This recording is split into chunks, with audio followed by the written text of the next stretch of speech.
એટલે પ્રભુ પોતે જ વિઠ્ઠલાજી સ્વરૂપથી પ્રગટ થયા અને શ્રી ગુસાજી રૂપથી પ્રગટ થયા. પોતે પોતાની સેવા કરે છે. શા માટે? એવું કેમ? જ્યારે ઠાકોરજી પોતે કૃષ્ણ પોતે અને શ્રી ગુસાજી પણ જો કૃષ્ણ હોય તો કૃષ્ણ કૃષ્ણની સેવા શા માટે કરે? કેમ કે હવે નામથી ઉદ્ધાર કરવો છે. પહેલા બતાવ્યું હતું ને મેં, ઉદ્ધાર બે રીતે થાય છે, સ્વરૂપથી અને નામથી. તો નામથી ઉદ્ધાર કરવો હોય તો નામ એટલે ભગવત શાસ્ત્ર, ભાગવત. અને એ ભાગવતમાં ઠાકોરજીની પ્રાપ્તિ કેવી રીતે થશે? કે ભજનથી, સેવાથી, સ્મરણથી. એ વસ્તુ બતાવી છે. તો ઠાકોરજી આચાર્ય રૂપથી પ્રગટ થયા અને એ શાસ્ત્ર ને આપણને સમજાવ્યું. પોતે શાસ્ત્રમાં બતાવેલી વસ્તુ પોતે જીવનમાં મૂકી. કે ખાલી આપણને સમજાવે ને પોતે જીવનમાં ના ઉતારે તો આપણે કેવી રીતે સેવા કરશું?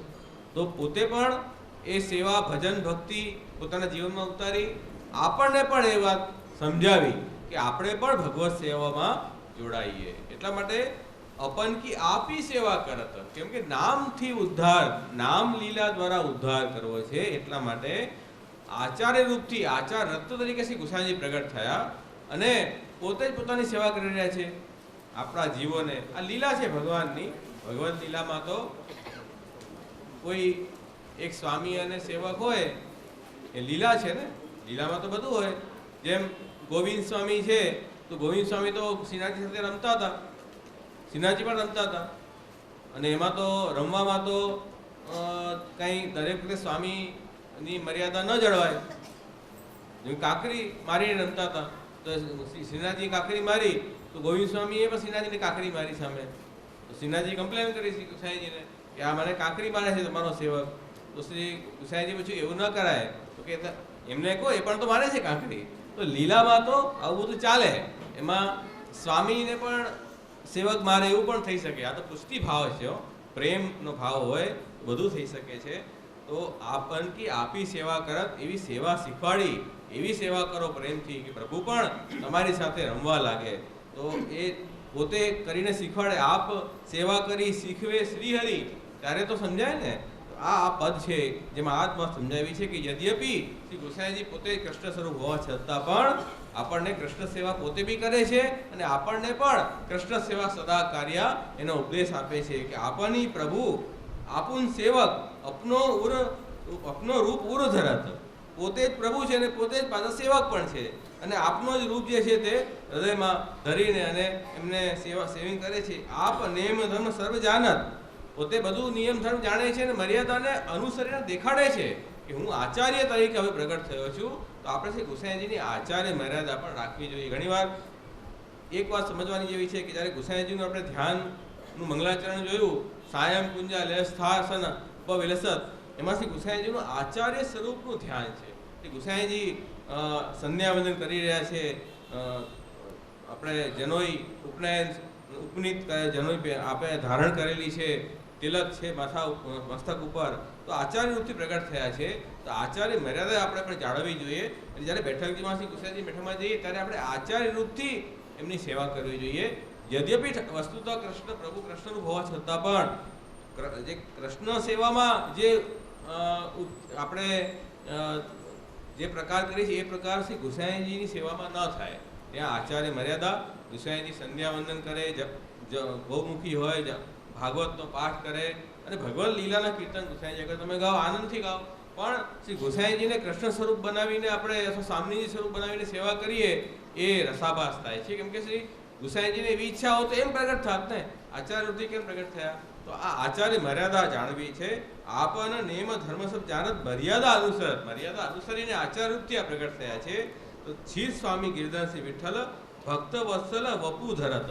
તો શ્રી સ્વામીજી કહે છે કે આ જે ગિરધર છે, ગિરધર શ્રી કૃષ્ણ એ જ વિઠ્ઠલ રૂપ ધરીને પધાર્યા છે. કેમ કે આ ભક્ત વત્સલ છે, ભક્તોનો ઉદ્ધાર આપણે કરવો છે એટલા માટે આપ એ રીતે પધાર્યા છે. તો અપન કી આપી સેવા કરત. તો પોતે જ પોતાની સેવા કરે છે. આપણે તો એવા નાલાયક છીએ કે આપણે તો જીવ છીએ તોય સેવા નથી કરતા. એવા માણસો છીએ આપણે તો. અહીંયા તો શ્રી ગુસાઈજી સ્વયં સાક્ષાત પરબ્રહ્મ શ્રી કૃષ્ણ છે તોય કૃષ્ણની સેવા કરી રહ્યા છે. અને આપણે નાલાયક ભગવાનના અંશ છીએ, જીવ છીએ તોય આપણે સેવા નથી કરતા. સેવામાં એવા ચોર બની ગયા છીએ, સેવા નથી કરતા, ચોરી કરીને બીજા કામ કરીએ છીએ. એ ચોરી જ કહેવાય ને. ભગવત સેવા સ્મરણ ન કરીએ અને ઊંધા સીધા કામમાં ટાઈમ વેસ્ટ કરતા રહીએ તો સૌથી મોટા ચોર તો આપણે છીએ. એ ચોર જ છે, એક પ્રકારના ભક્તિ માર્ગી ચોર છે આપણે. તો આ પદ આપણે એ ભાવથી ગાઈએ.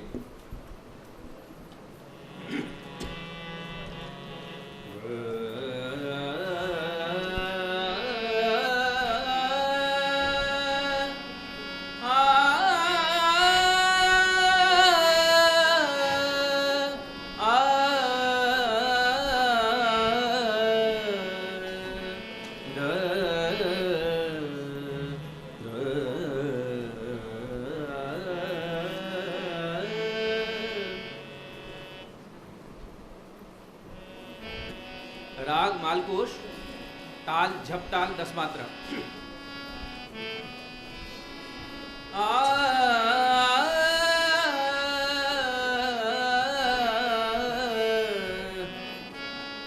अपन की आप ही सेवा करत, अपन की आप ही सेवा करत, अपन की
આપણે ચોક્કસ સેવામાં પ્રવૃત્ત થઈશું.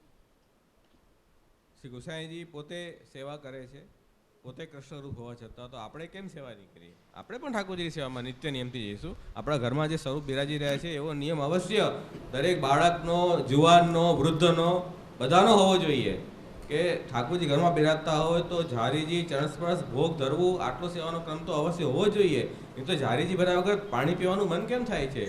ભોગ ધર્યા વગર ખાવાનું મન કેમ થાય છે? અને પ્રભુના દર્શન સેવા ન કર્યા હોય તો દુનિયાભરની વાતો કરવાની કેમ ઈચ્છા થાય છે? એટલો તો નિયમ અવશ્ય રાખવો જોઈએ.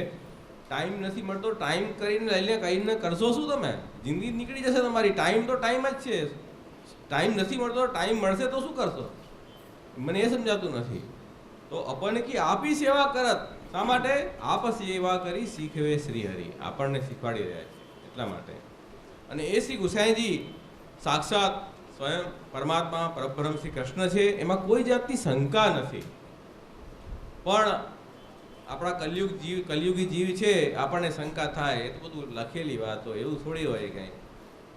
એ ભગવાન થોડી હોઈ શકે. અહીંયા તો આ તકલીફ તો અત્યારે છે કે ભગવાનમાં જ લોકોને શંકા છે, તો શ્રી ગુસાઈજી ભગવાન છે કે નહીં એ તો પાછળની વાત આવે. તો સૌથી પહેલાં તો એક એવા કલયુગી જીવને એ શંકા થઈ ગઈ હતી કે શ્રી ગુસાઈજી ભગવાન છે કે નહીં, એવી શંકા થઈ ગઈ. તો એનો એક પ્રસંગ છે જેમાં આ વાત સિદ્ધ થાય છે કે શ્રી ગુસાઈજી અને શ્રી કૃષ્ણ બંને એક જ સ્વરૂપ છે, બે સ્વરૂપ નથી. એ ધર્મી સ્વરૂપ